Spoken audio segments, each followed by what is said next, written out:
बच्चों, आज हम लोग सबसे पहले बात करेंगे कि चालक तथा विद्युत रोधी पदार्थ किन्हें कहते हैं तथा किस प्रकार के विद्युत रोधी पदार्थ पराविद्युत कहलाते हैं। ठीक है। और उसके बाद बच्चों हम लोग बात करेंगे मुक्त तथा बद्ध आवेश के बारे में, फ्री एंड बाउंड चार्ज के बारे में। तो सबसे पहले लेट्स स्टार्ट विद चालक, जिसको हम लोग अंग्रेजी में बोलते हैं कंडक्टर।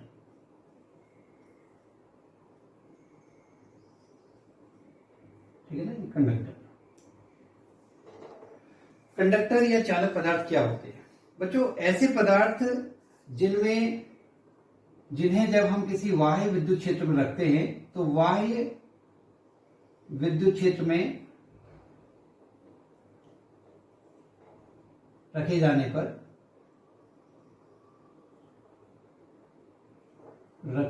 पर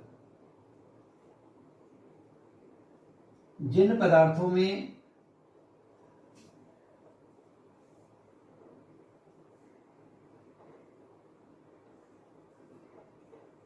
अत्यधिक आवेश वाहक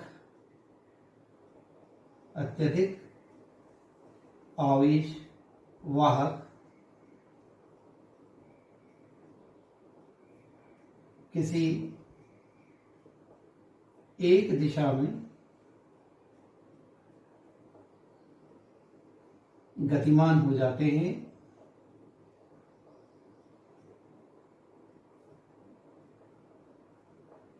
उन पदार्थों को बच्चों हम लोग क्या कहते हैं? उन पदार्थों को हम लोग चालक या कंडक्टर्स कहते हैं। फाइन। कहने का अर्थ है बच्चों कि इन पदार्थों के अंदर आवेश वाहक उपस्थित होते हैं, लेकिन बाह्य विद्युत क्षेत्र उपस्थित न होने के कारण उन आवेश वाहकों की गति को कोई एक निश्चित दिशा प्राप्त नहीं हो पाती है, जिस कारण उस पदार्थ से होकर के कोई भी धारा प्रवाहित नहीं हो रही होती है।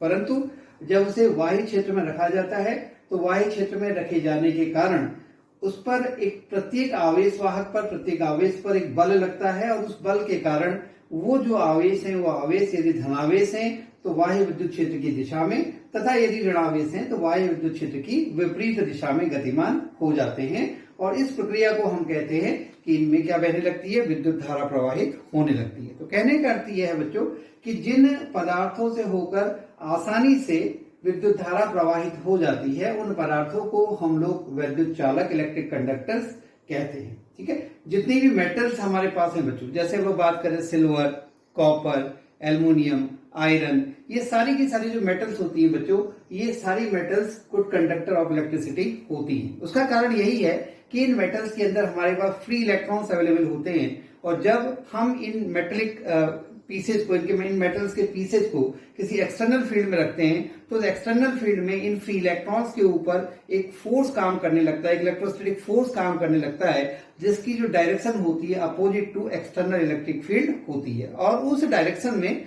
ये जो इलेक्ट्रॉन्स हैं, ये फ्री इलेक्ट्रॉन्स क्या करने लगते हैं? ये मूवमेंट करने लगते हैं, जिसकी वजह से उसके अंदर से, चालक से होकर के क्या प्रवाहित होती है? इलेक्ट्रिक करंट का फ्लो होता है। भाई अगले चैप्टर में हम लोग डिटेल में इसके बारे में बात करेंगे कि कैसे जो है किसी मेटेलिक कंडक्टर से इलेक्ट्रिसिटी का फ्लो होता है, उसको हम लोग डिटेल में समझेंगे। उसकी मैथमेटिक्स को भी हम लोग अगली क्लास में, अगले चैप्टर में हम लोग समझेंगे। फाइन। तो यहां पर सिर्फ हम ये समझना चाह रहे हैं कि हम लोग कंडक्टर्स किन्हें कहते हैं। ठीक है बच्चों। दूसरा जो बच्चों टर्म आता है वो है अचालक, या जिनको हम लोग कहते हैं इंसुलेटर्स।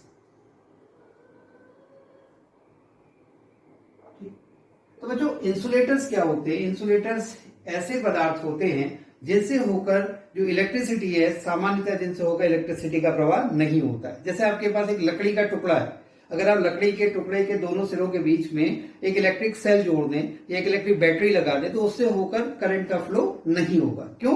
क्योंकि उसके अंदर जो इलेक्ट्रिसिटी को कंडक्ट करने के लिए जो हमारे पास चार्ज कैरियर्स होने चाहिए, चार्जेस होने चाहिए, फ्री चार्जेस होने चाहिए मूवमेंट करने के लिए, वो उसमें अवेलेबल नहीं होते हैं। तो इसलिए जो लकड़ी का टुकड़ा है वो सामान्य परिस्थितियों में क्या कहलाता है? अचालक कहलाता है, इंसुलेटर कहलाता है, क्योंकि उससे होकर विद्युत धारा का प्रवाह नहीं होता है, इलेक्ट्रिक करंट उससे होकर के फ्लो नहीं करता है। फाइन।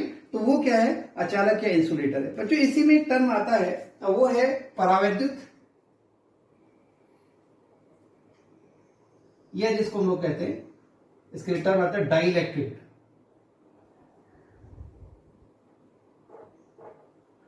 ठीक है। परावैद्युत या डाइलेक्ट्रिक बच्चों हम किन्हें कहते हैं? परावैद्युत या डाइलेक्ट्रिक बच्चों वास्तव में अचालक ही होते हैं, इंसुलेटर्स ही होते हैं, लेकिन ये ऐसे इंसुलेटर होते हैं कि जब हम इन्हें एक्सटर्नल फील्ड में रखते हैं, जब इन्हें हम बाह्य विद्युत क्षेत्र में रखते हैं, तो ये बाह्य विद्युत क्षेत्र में रखे जाने पर कुछ इनके अंदर क्या आ जाती है, कुछ इनके अंदर इलेक्ट्रिक प्रॉपर्टीज आ जाती है, ठीक है। इस वजह से इन पदार्थों को हम लोग परावैद्युत पदार्थ कहते हैं। परावैद्युत पदार्थ वे अचालक पदार्थ हैं जिनको जब बाह्य विद्युत क्षेत्र में रखा जाता है तो ये कुछ विद्युत गुण प्राप्त कर लेते हैं, फाइन। इसलिए हम लोग इनको क्या बोलते हैं? परावैद्युत या डाइलेक्ट्रिक हम लोग इनको बोलते हैं, फाइन बच्चों। अब उसके बाद हम लोग यहाँ पर बच्चों दो प्रकार के चार्जेस के बारे में बात करेंगे। नंबर एक, मुक्त आवेश, फ्री चार्ज, और दूसरा है ये आपके फ्री चार्ज, ठीक है। और सेकेंड वन इज बद्ध आवेश यानी कि बाउंड चार्ज।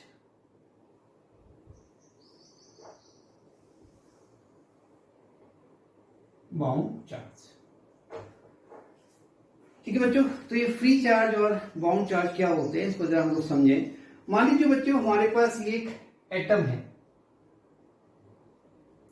ठीक है, और ये इस एटम का आपके पास इस एटम का मान लीजिए फर्स्ट ऑर्बिट है, ये सेकंड ऑर्बिट है, ये थर्ड ऑर्बिट है, इस प्रकार से, ठीक है। मान लीजिए बच्चों इसके पहले ऑर्बिट में आपके 2 इलेक्ट्रॉन्स हैं जो अपने इस न्यूक्लियस के चारों ओर चक्कर लगा रहे हैं, जिस पर कितना चार्ज है? मान लीजिए इस पर +11 E का इस पर चार्ज है।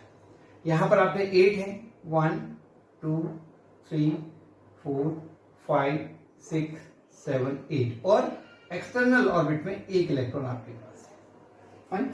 तो बच्चों आप देख रहे हैं कि अगर आप यहाँ कूलॉम्स लॉ लगाएं तो कूलॉम्स लॉ से एक बार क्लियर है कि ये जो इलेक्ट्रॉन है, ये इलेक्ट्रॉन सबसे स्ट्रांगली बाउंड होंगे अपने न्यूक्लियाई के साथ। ये सबसे प्रबल आकर्षण बल से बधे होंगे किसके साथ? अपने नाभिक के साथ। क्यों बधे होंगे? क्योंकि हम जानते हैं जो इलेक्ट्रोस्टैटिक फोर्स होता है F, that is inversely proportional to r², यानी डिस्टेंस जितनी कम होगी ये फोर्स उतना ही स्ट्रांग होगा, कूलॉम्बिक फोर्स उतना ही स्ट्रांग होगा। तो बच्चों ये बहुत यहां पर टाइटली बाउंड है, ये भी टाइटली बाउंड है, लेकिन जो यहां पर सबसे बाहरी कक्षा का जो इलेक्ट्रॉन होता है बच्चों, इस पर आप देख रहे हैं क्योंकि F is inversely proportional to r², तो यहां पर बच्चों क्लियर है कि जो सबसे बाहरी कक्षा का जो इलेक्ट्रॉन है वो इलेक्ट्रॉन सबसे कम प्रबलता के बल के साथ, सबसे कम प्रबलता के आकर्षण बल के साथ बधा हुआ होगा नाभिक के साथ, फाइन। तो बच्चों कमरे के तापमान पर ही, रूम टेम्परेचर पर ही ये जो इलेक्ट्रॉन है इसको इतनी काइनेटिक एनर्जी मिल जाती है कि ये इलेक्ट्रॉन अपनी कक्षा छोड़कर बाहर निकल आता है, इस तरह से। तो बच्चों ये जो आपके पास एटम है, क्योंकि अब इसमें एक यहां पर पॉजिटिव चार्ज ज्यादा हो जाता है तो इसमें प्लस चार्ज आ जाता है, और ये जो इलेक्ट्रॉन होता है, ये इलेक्ट्रॉन जिस मेटेलिक पीस के अंदर ये एटम एग्जिस्ट करता है, उस मेटेलिक पीस के अंदर अब ये इधर उधर मूवमेंट करने के लिए फ्री हो जाता है। तो ये इलेक्ट्रॉन जो है, ये जो चार्ज यहां पर है, जो चार्ज इस मेटेलिक पीस के अंदर, धातु के इस टुकड़े के अंदर इधर उधर गति करने के लिए स्वतंत्र है, इस आवेश को हम लोग मुक्त आवेश या फ्री चार्ज कहते हैं। और ये जो है आप देखें, ये इसके कंपैरिजन में बहुत हैवी है, तो ये बहुत हैवी होने के कारण ये अपनी पोजीशन को नहीं छोड़ता है, ये उसी जगह पर खड़ा रहता है, उसी जगह पर बंधा रहता है जो इसकी स्थिति, मूल स्थिति होती है वहां पर। तो इस वजह से ये जो पॉजिटिव चार्ज यहाँ पर है, ये यहाँ पर बाउंड चार्ज कहलाता है, और ये जो इलेक्ट्रॉन जो इससे बाहर निकल करके आ गया और जो इस धातु के टुकड़े के अंदर इधर उधर गति करने के लिए स्वतंत्र होता है, इसको हम लोग क्या बोलते हैं? इसको हम लोग मुक्त आवेश या फ्री चार्ज बोलते हैं। इसको हम ऐसे समझ सकते हैं कि ये एक रॉक, एक चट्टान है, और इस चट्टान से धूल का एक कण निकल करके बाहर आ गया। जो धूल का कण है, डस्ट पार्टिकल है, वो तो इधर उधर हवा के साथ मूवमेंट कर सकता है, वो तो इधर उधर गति कर सकता है, फ्री, वो है फ्री गति करने के लिए, ठीक है। उसको हम मान सकते हैं that is just like the free electron. वो फ्री इलेक्ट्रॉन की तरह से जो डस्ट पार्टिकल उस रॉक से निकल करके आया, और ये जो रॉक है, जो चट्टान है, ये अपनी जगह पर स्थिर खड़ी है। तो ये क्या है? यहाँ पर बाउंड चार्ज है, ये जो चट्टान है, और ये जो इलेक्ट्रॉन जो गति करने के लिए स्वतंत्र हो गया, ये क्या है? ये फ्री चार्ज है। इसको लोग फ्री चार्ज या मुक्त इलेक्ट्रॉन कहते हैं। तो मेरी समझ से ये क्लियर होगा आपको कि फ्री चार्ज और बाउंड चार्ज हम लोग किसको बोलते हैं। अब बच्चों हम लोग यहाँ पर कंडक्टर्स की कुछ इंपॉर्टेंट प्रॉपर्टीज को डिस्कस करने जा रहे हैं। चालकों के कुछ महत्वपूर्ण गुणों पर बात करने जा रहे हैं कि कौन कौन सी इंपॉर्टेंट प्रॉपर्टीज होती हैं किसी भी कंडक्टर की। ठीक है बच्चों, जो कंडक्टर की पहली इंपॉर्टेंट प्रॉपर्टी है वो ये है कि चालकों के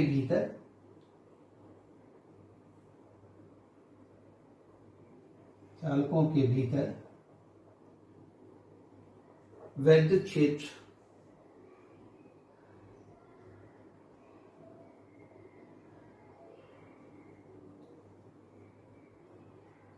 शून्य होता है, 0 होता है।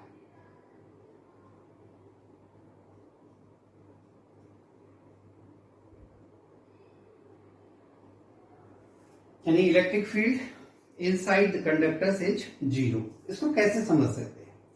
मान लीजिए बच्चों ये हमारे पास एक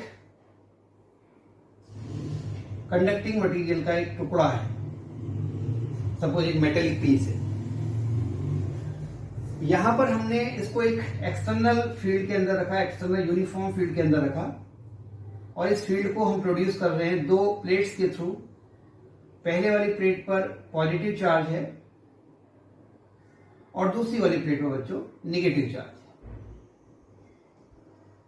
ठीक है, तो अब बच्चों को पता है कि ये जो आपके पास मेटल है, इस मेटल के अंदर आपके पास नेगेटिव चार्ज भी है, इस मेटल के अंदर आपके पास पॉजिटिव चार्ज भी है ना। दोनों तरह के चार्जेस इस मेटेलिक पीस के अंदर हैं।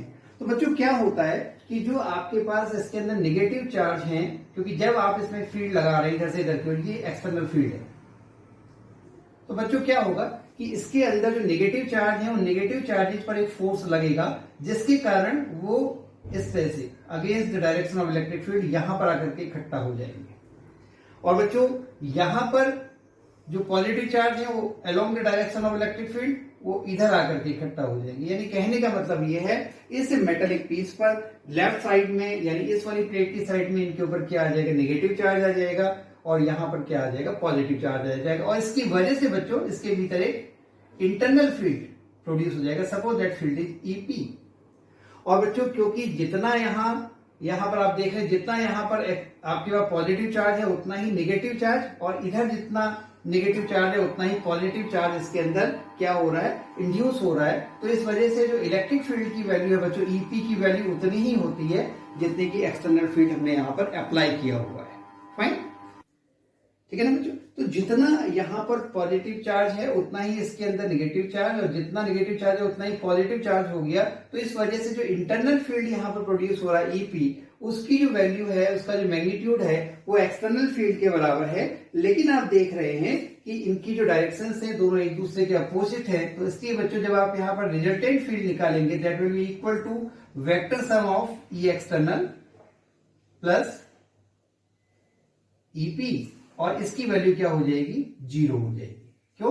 क्योंकि ईपी और ई एक्सटर्नल दोनों आपस में बराबर हैं, और दोनों की जो डायरेक्शंस हैं वो एक दूसरे के अपोजिट हैं। तो इस वजह से हम कहते हैं कि किसी भी चालक के भीतर तो विद्युत क्षेत्र का मान होता है वो शून्य होता है। आप किसी भी मेटेलिक कंडक्टर को कितने ही स्ट्रॉन्ग फील्ड में रख दें, कितने ही स्ट्रॉन्ग आप एक्सटर्नल फील्ड में रख दें, उसके भीतर उसके भीतर जो परिणामी विद्युत क्षेत्र का मान होता है, वो परिणामी विद्युत क्षेत्र का मान कितना होता है, वो 0 होता है। फाइन, ये हो गई बच्चों पहली इंपॉर्टेंट प्रॉपर्टी। अब हम लोग दूसरी इंपॉर्टेंट प्रॉपर्टी पर बात करते हैं।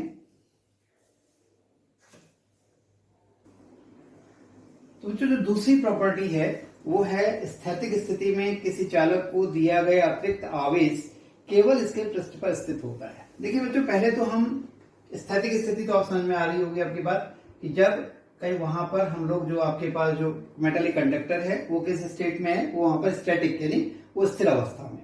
दूसरा टर्म इसमें आ रहा है अतिरिक्त आवेश। अतिरिक्त आवेश से हमारा क्या मतलब है बच्चों? अभी हमने आपको बताया जो कंडक्टर्स होते हैं उसमें दो टाइप्स के चार्जेस ऑलरेडी अवेलेबल होते हैं, एक तो फ्री चार्जेस और दूसरा बाउंड चार्जेस। लेकिन जितने फ्री चार्जेस जो कि नेगेटिव चार्जेस होते हैं और जो बाउंड चार्जेस जो पॉजिटिव चार्जेस होते हैं, दोनों आपस में बराबर होते हैं, जिसकी वजह से जो नेट चार्ज होता है उसके ऊपर मेटेलिक कंडक्टर के ऊपर वो कितना होता है, 0 होता है। फाइन, अब हम बाहर से सपोज हमने कुछ इलेक्ट्रॉन दे दिए या हमने बाहर से कुछ इलेक्ट्रॉन निकाल दिए। इस प्रकार से जब हम किसी चालक को धनावेश या ऋणावेश देते हैं तो हम ये बात कर रहे हैं कि उसको दिया गया जो धनावेश या ऋणावेश है वो केवल कहाँ स्थित होता है, वो केवल उसके पृष्ठ पर स्थित होता है, वो उसके भीतर नहीं जाता है।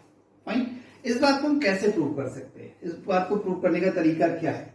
तो बच्चों अभी हमने आपको बताया कि इसके भीतर जो ई की जो वैल्यू होती है that is equal to 0। Fine. अब मान लीजिए आपने इसके अंदर एक गॉसियन सरफेस ले लिया, ठीक है। अब इस गॉसियन सरफेस से होकर जाने वाले जो गॉसियन सरफेस है, इस गॉसियन सरफेस से होकर जाने वाला फ्लक्स निकालिए तो कितना होगा? That will be surface integration of vector E dot vector ds या vector dA whatever you are taking, that is equal to 1/ε0 times of Q। ठीक है, जहां Q क्या है? जहां Q इसके अंदर स्थित आवेश है। अब लेकिन बच्चों ये गॉस का थ्योरम है ये वाला। अब हमने यहां पर पता है कि अभी हमने पहले वाली प्रॉपर्टी में बात करी है कि किसी भी जो आपके पास मेटालिक कंडक्टर है उसके भीतर जो ई की वैल्यू होती है वो कितनी होती है? 0 होती है। तो इसका 0 होने की वजह से क्या होगा बच्चों? ये जो ई डॉट डी है इसकी वैल्यू क्या हो जाएगी? 0 हो जाएगी। तो 0 is equal to 1/ε0 times of Q, और हम कह सकते हैं Q इज इक्वल टू 0। कहने का मतलब ये है कि ये जो आपके पास मेटालिक कंडक्टर है इसकी स्टैटिक स्टेट में अगर आप कोई भी चार्ज इस पे देंगे तो चार्ज इसके अंदर एग्जिस्ट नहीं करेगा। वो चार्ज कहाँ आ जाएगा? वो चार्ज इसके सरफेस के ऊपर आ जाएगा, चाहे वो पॉजिटिव चार्ज हो चाहे वो नेगेटिव चार्ज हो। जो तीसरी जो प्रॉपर्टी है कंडक्टर्स की वो है कि आवेशित चालक के पृष्ठ के प्रत्येक बिंदु पर वैद्युत क्षेत्र पृष्ठ के लंबवत होता है। यानी जैसे यहां पर आपने टेंजेंट खींचा इस पॉइंट पर, और टेंजेंट यहां पर जो इलेक्ट्रिक फील्ड की जो डायरेक्शन होगी वो इस तरह से होगी अगर ये चार्ज कंडक्टर यहां पर है। फाइन। यहाँ की अगर हम बात करें इस पॉइंट की, सपोज ये पॉइंट है तो ये यहाँ पर टेंजेंट है, यहाँ पर इलेक्ट्रिक फील्ड की डायरेक्शन इस तरह से होगी। अगर आप यहां कहीं ले लें तो इस तरह से होगी, इस प्रकार से, इस प्रकार से। ठीक है ना, ये इस प्रकार से होनी चाहिए। तो बच्चों अगर ये इस प्रकार से नहीं होगी तब क्या? ये प्रॉपर्टी को हमें ध्यान में रखनी चाहिए कि आवेशित चालक के पृष्ठ के प्रत्येक बिंदु पर वैद्युत क्षेत्र जो है वो पृष्ठ के लंबवत होता है, ये इसकी प्रॉपर्टी है। लेकिन अगर ये नहीं होगी तो क्या होगा? जैसे इसको अगर हम यहां समझे, इस जगह पर किसी भी एक जगह पर ले सकते हैं, माना ये ऐसे अभी लंबवत नहीं है, ये। अब इसके दो कंपोनेंट होंगे, एक हॉरिजॉन्टल कंपोनेंट यानी ये ई कॉस थीटा, एक vertical component E sine theta.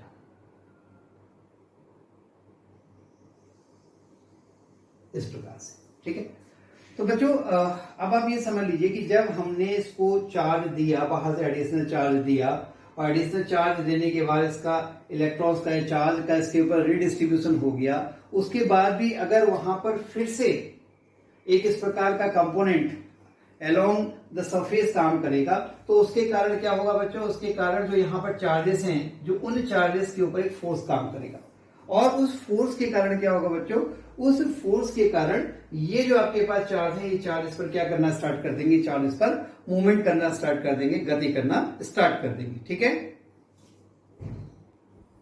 लेकिन हम देखते हैं कि रीडिस्ट्रीब्यूशन के बाद जो होता है ये यहाँ पर इलेक्ट्रॉन या जो एडिशनल चार्ज होता है उस एडिशनल चार्ज का कोई भी मूवमेंट नहीं होता। यानी कहने का मतलब ये होता है बच्चों कि जो ई कॉस थीटा होता है वो कितना होता है? That is equal to 0। यानी cos theta is equal to 0, यानी theta is equal to 90 degree.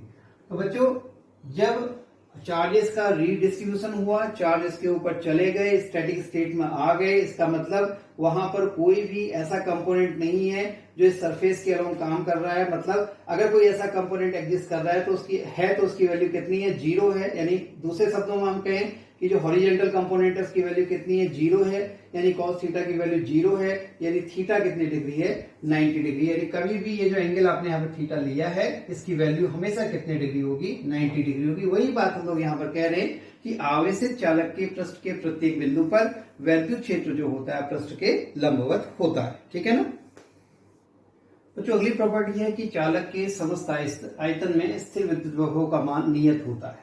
इसका मतलब यह है बच्चों, अभी हमने पहली दो प्रॉपर्टीज पढ़ी है, उसमें हमने दो बातें कही है। पहली बात तो ये कि एक तो इसके अंदर ई का मान क्या होता है, 0 होता है, और दूसरी बात हमने कही कि सरफेस के ऊपर ई कॉस थीटा का मान भी 0 होता है। ये बातें अभी हमने पिछली दो प्रॉपर्टीज में आपको बताई। ठीक है, क्या कि inside the conductor electric field is 0, और दूसरा हमने आपको बताया कि इसकी सरफेस के ऊपर भी अगर आप कहीं पर टेंजेंशियल कंपोनेंट लें इलेक्ट्रिक फील्ड का तो उसकी वैल्यू 0 होती है। तो इसका मतलब बच्चों ये हुआ, इसके 0 होने का मतलब ये कि अगर आप किसी टेस्ट चार्ज को इस सरफेस के ऊपर एक पॉइंट से दूसरे पॉइंट के ऊपर ले जाएं तो यहां पर कोई भी वर्क नहीं करना पड़ेगा, W इज इक्वल टू 0।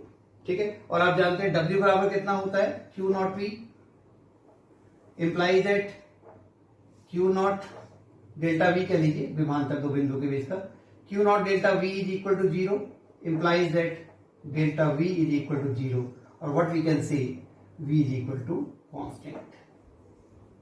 ठीक है, यानी पृष्ठ के ऊपर अगर कहीं पर भी आप एक बिंदु से दूसरे बिंदु पर आवेश को ले जाएंगे तो हमें कोई भी कार्य वहां पर नहीं करना पड़ेगा। क्यों करना नहीं पड़ेगा, क्योंकि वहां पर कोई भी इलेक्ट्रिक फील्ड काम नहीं कर रहा है, कोई भी इलेक्ट्रिक फील्ड काम नहीं कर रहा है, तो कोई भी वहां पर इलेक्ट्रिक फोर्स काम नहीं कर रहा है जिसके अगेंस्ट हमें वर्क करना पड़े। तो इस वजह से बच्चों सरफेस के ऊपर जो V की वैल्यू होती है वो क्या होती है, कांस्टेंट होती है। और इसी तरह से हम इसको यहां भी समझ सकते हैं, इसके भीतर भी बच्चों E की वैल्यू कितनी है, 0 है। E की वैल्यू 0 होने का मतलब फिर वही है कि इसके अंदर भी अगर आप किसी टेस्ट चार्ज को एक पॉइंट से दूसरे पॉइंट पर लेकर के जाएंगे तो वहां पर आपको कोई भी कार्य नहीं करना पड़ेगा, यानी इसके भीतर भी V की वैल्यू क्या होती है, कांस्टेंट होती है। तो चालक के समस्त आयतन में बच्चों स्थिर विद्युत विभव का मान नियत होता है, और वही होता है जो कि इसके पृष्ठ के ऊपर विद्युत विभव का मान होता है। ठीक है ना। जो अगली प्रॉपर्टी है कि अगर हमारे पास कोई चार्ज कंडक्टर है, सपोज इस तरह का, कोई भी किसी भी शेप का है ये, तो इसके निकट के किसी बिंदु पर अगर हम विद्युत क्षेत्र का मान निकालते हैं तो मान कितना होता है, सिग्मा अपॉन एप्सिलॉन नॉट और एन कैप। सपोज आप इस पॉइंट पर निकाले तो एन कैप का मतलब हो गया, एन कैप की डायरेक्शन क्या हो जाएगी, इसके परपेंडिकुलर सरफेस के परपेंडिकुलर, ये एन कैप हो गया, और इसके निकट ये जो पॉइंट है यहाँ पर, इसकी जो वैल्यू हो गई वो कितनी हो गई, यहाँ पर ये हो गई आपके पास सिग्मा ओवर एप्सिलॉन नॉट। ठीक है, इसी प्रकार से अगर यहाँ पर निकाल लें तो यहाँ पर इसकी value sigma over epsilon not n cap, और इसकी जो डायरेक्शन है वो ऐसे हो जाएगी, यहाँ पर ये अभिलंब इस प्रकार की। ठीक है ना। और अगर ये बच्चों एक बात और समझ लीजिए कि अगर ये जो यहाँ पर अगर जो ये इसके ऊपर जो चार्ज है सरफेस के ऊपर, अगर निगेटिव चार्ज है कुछ इस प्रकार का, तो बच्चों वहां पर जो डायरेक्शन होगी वो डायरेक्शन बदल जाएगी और वो इधर से इधर की ओर हो जाएगी। ठीक है, तो आप इसको लिख सकते हैं minus sigma over epsilon not n cap, जबकि प्लस एन कैप इस डायरेक्शन को बता रहा है, ये एन कैप की डायरेक्शन हो जाएगी तो ये माइनस एन कैप की डायरेक्शन हो जाएगी। ठीक है, तो ये बच्चों कुछ इंपॉर्टेंट प्रॉपर्टीज हैं कंडक्टर्स की जिनको हमने आपके साथ यहाँ पर डिस्कस किया, और इन सारी प्रॉपर्टीज को हम यहाँ पर एक डायग्राम से भी दिखा सकते हैं, एक डायग्राम बना करके। ये आप एक कंडक्टर बना दीजिए, इस प्रकार से आपने की कंडक्टर यहाँ पर बना दिए। ये इस तरह का किसी भी शेप का ये कंडक्टर यहाँ पर हो सकता है। पहली बात ये, इसके भीतर E इज इक्वल टू 0, दूसरा V is equal to constant, है ना। हमने कहा था इसके भीतर E का मान जो होता है वो 0 होता है, और जो V का जो मान होता है वो क्या होता है बच्चों, वो कांस्टेंट होता है। फाइन, अब हम यहाँ पर दिखा सकते हैं कि अगर चार्ज यहाँ पर जो है निगेटिव चार्ज है इस प्रकार से, तो यहाँ पर जो इलेक्ट्रिक फील्ड होगा वो इस तरह से होगा, इस प्रकार से, मान ई डैश से इसको आप दिखा दीजिए। ठीक है, इसकी वैल्यू को आप दिखा सकते हैं is equal to minus sigma over epsilon not n cap. ठीक है, इसी प्रकार से आप ये दिखा सकते हैं कि अगर जो चार्ज है कहीं पर वो चार्ज, बल्कि आप ये लिख भी सकते हैं कि यहाँ पर जो चार्ज डेंसिटी है वो किसके लिए फॉर्मूला हमने लिखा, जब सिग्मा इज लेस देन 0, यानी यहाँ पर चार्ज की वैल्यू क्या है, चार्ज की वैल्यू यहाँ पर निगेटिव है। कहीं पर बच्चों अगर चार्ज की वैल्यू जो है पॉजिटिव है, सिग्मा इज ग्रेटर देन 0 है, जैसे यहाँ पर ले लें इस पॉइंट पर, तो आप कहेंगे यहाँ पर जो इलेक्ट्रिक फील्ड होगा that will be like this, यानी E is equal to sigma over epsilon not n cap, और ये कब है, जब सिग्मा की जो वैल्यू है दैट इज ग्रेटर देन 0। तो ये जो प्रॉपर्टीज हमने आपको यहाँ पर बताई, उन सारी प्रॉपर्टीज को बताने के लिए हम यहाँ पर ये डायग्राम एक इस प्रकार से बना सकते हैं। ठीक है।